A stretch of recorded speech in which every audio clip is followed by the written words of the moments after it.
افطاروں کے بچوں کو لے گئے، لیکن نبی کریم صلی اللہ علیہ وسلم آپ کے والد گرامی سر پہ نہیں تھے، یتیم تھے آپ، تو دائیاں چھوڑ گئے۔ دائیوں نے کیا چھوڑنا تھا، تو حضور نے ان کو پسند نہیں کیا۔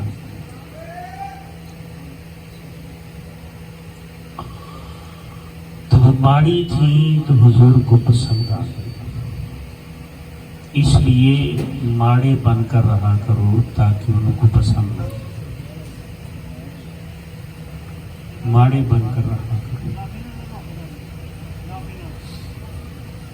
حضرت ابو ایوب انصاری رضی اللہ تعالی عنہ جب حضور ہجرت کر کے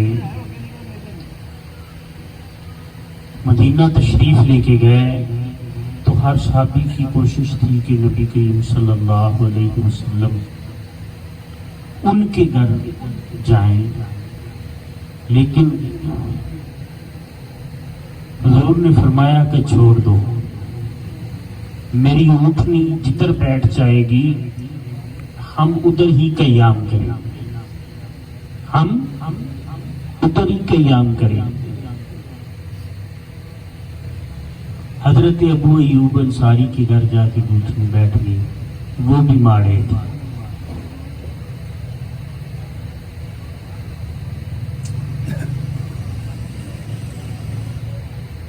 وہ شاعر کہتا ہے نا، نعت خواں پڑھتے ہیں، سرکار آپ آئے تو دل جگمگائے، ورنہ غم کے ماروں کا کیا حال ہوتا، دکھیوں لاچاروں پہ کیا کچھ گزرتی، غریبوں بیچاروں کا کیا حال ہوتا، مہینوں میں ربیع الاول نہ ہوتا تو ان بہاروں کا کیا حال ہوتا۔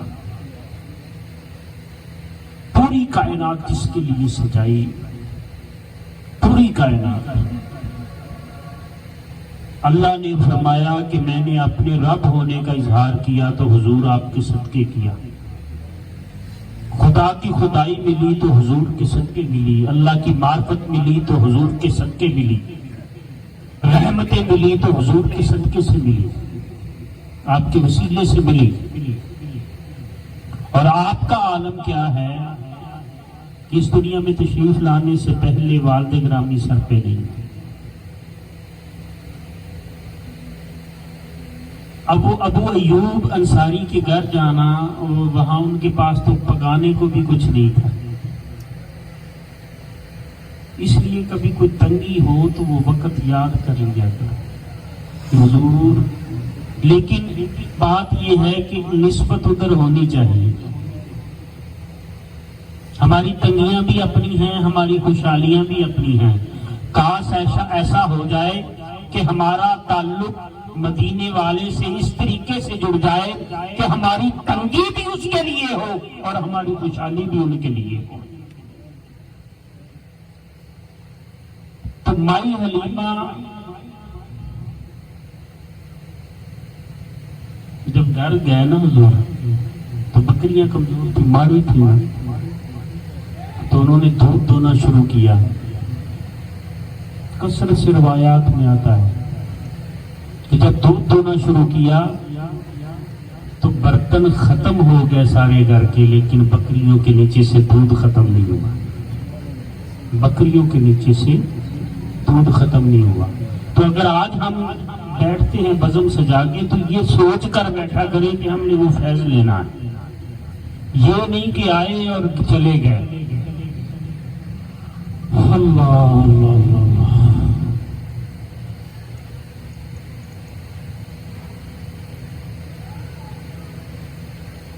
جب حضور تھوڑے سے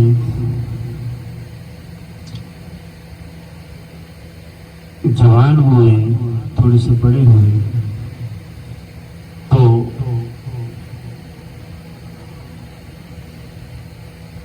عرض کر لگی اپنی اماں جان سے، مائی حلیمہ کو فرمایا کہ میرے بہن بھائی کدھر ہوتے ہیں، وہ دن کو نظر نہیں آتے۔ انہوں نے کہا کہ وہ تو بکریاں چرانے کے لیے جاتے ہیں، بکریاں چراتے تھے۔ تو انہوں نے کہا اچھا پھر میں بھی صبح سے جایا کروں گا، میں بھی صبح سے جایا کروں گا۔ ٹھیک ہے آپ بھی چلے جایا کریں۔ کہتے ہیں کہ بکریاں چرانے والے، عام چرانے والے تو بکریوں کے پیچھے پیچھے ہوتے تھے، لیکن جب حضور نے بکریاں چرانا شروع کی تو آپ آگے آگے ہوتے تھے۔ جہاں آپ کا قدم لگتا وہاں پہ گھاس اگاتی اور بکریاں وہ کھاتی رہتی۔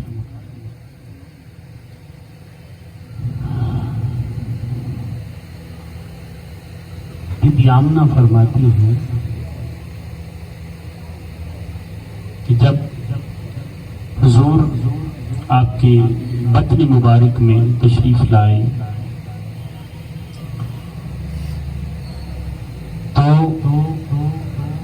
تمام انبیاء نے آ کر مجھے مبارکباد دی، تمام نبیوں نے آ کر مبارکباد دی کہ آمنہ تمہیں مبارک ہو، تو ان کی ماں بننے جا رہی ہے جن کا انتظار کرتے کرتے سارے نبی دنیا سے تشریف لے گئے، تو ان کی ماں بننے جا رہی ہے۔ آپ فرماتی کہ میں کہیں سے چلتی تو ایک بادل کا ٹکڑا میرے سر پہ رکھتا، میں جب تک حضور آپ کے بدن مبارک میں رہے آپ کو دھوپ نہیں لگی، کہتے مجھے گرمی کبھی نہیں لگی، حالانکہ گرم صحرا تھا، مجھے گرمی کبھی نہیں لگی۔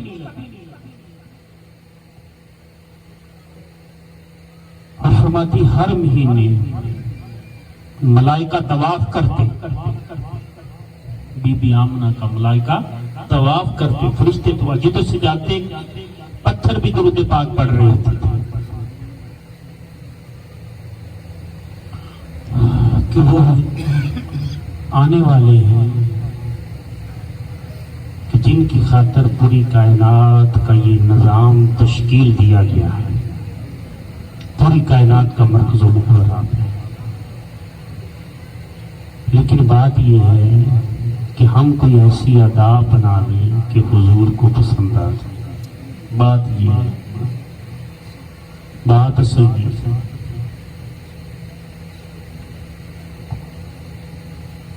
تو آج کی محفل، آج کی بزم ان کی نسبت سے، اس لیے جتنی دیر بیٹھے با ذوق ہو کر بیٹھے، پتہ نہیں کون سا وقت، کون سی گھڑی مقبولیت کی،